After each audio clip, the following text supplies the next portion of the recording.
Olá, seja muito bem-vindo e bem-vinda. Hoje a gente vai resolver uma daquelas dúvidas clássicas de quem mora de aluguel. Quando o contrato acaba, é obrigatório mesmo entregar o imóvel com pintura nova? Essa é uma questão que, nossa, gera muita dor de cabeça, né? Mas vamos colocar os pingos nos is e entender isso de uma vez por todas. E olha, para garantir que a nossa conversa seja bem fundamentada, todo esse material aqui foi elaborado com base na análise do professor Marcos Freitas, que é especialista no assunto. Então, pode confiar que a informação é de qualidade. O nosso caminho aqui vai ser bem simples e direto. Primeiro, vamos derrubar o tal mito da pintura obrigatória. Depois, a gente mergulha no que a lei diz de verdade. Em seguida, vamos ver como os tribunais enxergam isso, quando é que a pintura se torna um dever, e, para fechar, algumas dicas práticas que valem ouro. Vamos imaginar a cena que é super comum. Fim de contrato, horas de devolver as chaves, e aí vem a bomba. O imóvel precisa ser todo pintado de novo. Bate aquele frio na espinha, né? A grande pergunta que a gente vai responder hoje é: essa exigência do proprietário tem base legal? É válida?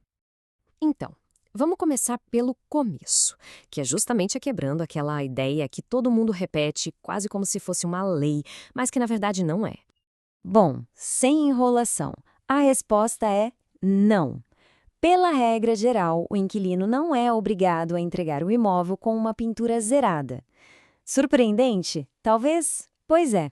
Essa ideia de que a pintura é sempre responsabilidade de quem está de saída é um dos maiores mitos do mercado imobiliário. E claro, essa resposta não vem do nada, não é um achismo. Ela está bem clara, preto no branco, na lei que comanda as regras do jogo do aluguel aqui no Brasil. Tá aqui o texto. É o artigo 23 da famosa Lei do Inquilinato. Ele diz que o imóvel tem que ser devolvido no estado em que o recebeu. Mas atenção para a parte mais importante, que é a chave de tudo. Salvo as deteriorações decorrentes do seu uso normal. Essa pequena frase muda completamente o cenário. Mas o que diabos é esse tal de uso normal? Pensa assim, é o desgaste natural das coisas. A parede que perde um pouco a cor por causa do sol, uma marquinha aqui e ali do dia a dia, isso é normal. A lei entende que o tempo passa e as coisas se desgastam um pouco mesmo com todo cuidado. Agora, furos de prego que não foram tapados, manchas de umidade por um vazamento que não foi avisado, riscos na parede, aí a história é outra. Isso já não é uso normal, isso é dano. Ok, a lei diz uma coisa. Mas e na vida real? Quando a briga vai parar na justiça, como é que os juízes decidem? Vamos ver o que os tribunais pensam sobre isso. E olha só, a visão dos tribunais é bem unificada. O Superior Tribunal de Justiça, que é quem dá a palavra final nesses casos, segue a lei à risca. Se o desgaste é natural, não tem que pintar. Tribunais importantes, como os de São Paulo, Minas e Rio Grande do Sul, pensam da mesma forma. Eles costumam dizer que aquelas cláusulas de contrato genéricas que só mandam pintar na saída são abusivas. E não são só os juízes, não.